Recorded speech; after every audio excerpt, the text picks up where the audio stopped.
Hello, this is D and I'm back with another video. Gamers are extremely excited about Microsoft's next generation console after the reveal of the Xbox Series X last week. Not all are excited, as some have skepticism on Microsoft's claim of 4K 60 frames per second on their next generation console. Now, since the Xbox X reveal, GameSpot interviewed Phil Spencer. He explained some new details on the capabilities of the console. He said to GameSpot that the CPU would be over 4 times more powerful than the previous generation, and that the Xbox Series X GPU will be more than 2 times as powerful as the Xbox One X.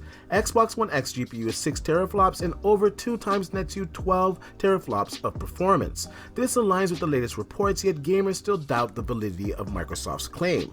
Today I have some news on a feature that will not be present in the PlayStation 5 and how this feature will help developers achieve 4K 60 on Microsoft's next generation console. Before I read the article though, I ask that you hit the like button and subscribe to the channel if you haven't already. Today's news comes from PCGaming.com, and like usual I will leave a link in the description down below so you can read it for yourself. According to the article, Microsoft's Xbox Series X unveiling has confirmed AMD's next generation RDNA graphic cards will support DirectX 12 variable rate shading technology to improve frame rates. Now this will give a chance for those developers to nail those 4K 60 frames per second promises. This will also benefit the PC, as it's going to be a massive help to anyone buying a new graphic card in 2020. Up until the recent announcement, only Intel Ice Lake CPUs and NVIDIA Turing-based graphic cards had support for VRS, and even then only the GeForce chips could deliver the most powerful Tier 2 of DX12 variable rate shading. Now this is the one that adds a lot more flexibility and control. The article goes on to say that they have seen initial patents for AMD's GPU support for VRS, but this is the first official confirmation. With AMD's next generation RDNA architecture supporting VRS, it's expected that all of the GPUs coming out in 2020 will support this technology. It's also expected that it will be wide amongst most developers, especially those aiming at games on Microsoft's new console. They will take advantage of the frame rate giving properties of Microsoft's API. Now developers working on the PlayStation 5, unfortunately they're not going to be as lucky, as there's only so much they can do with the Linux and Vulkan driver support.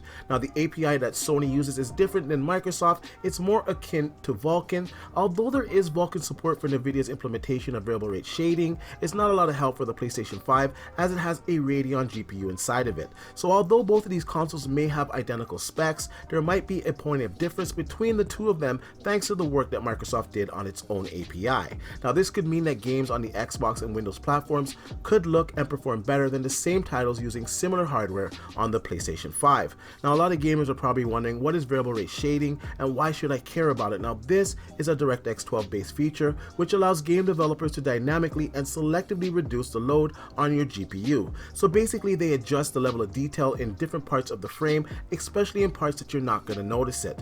Now there are 2 tiers of VRS hardware support. Tier 1 supports Intel Ice Lake and NVIDIA Turing GPUs, and they're able to specify the shading rates on a per draw call basis. Tier 2 is just supported by NVIDIA Turing GPUs, and it's able to provide a different shading rate within each draw call. Now this provides greater flexibility and allows greater gains. Now they're not 100% sure which is going to be in the console, but they do assume that it's going to be Tier 2. Now this is really good news and bodes well for Microsoft's next generation console. I like the fact that they're using their API, which is Microsoft's strong point. Software is definitely Microsoft's strong point, and we know that the consoles are going to have DXR in it. For those of you that don't know what DXR is, that's DirectX ray tracing that's built into DX12.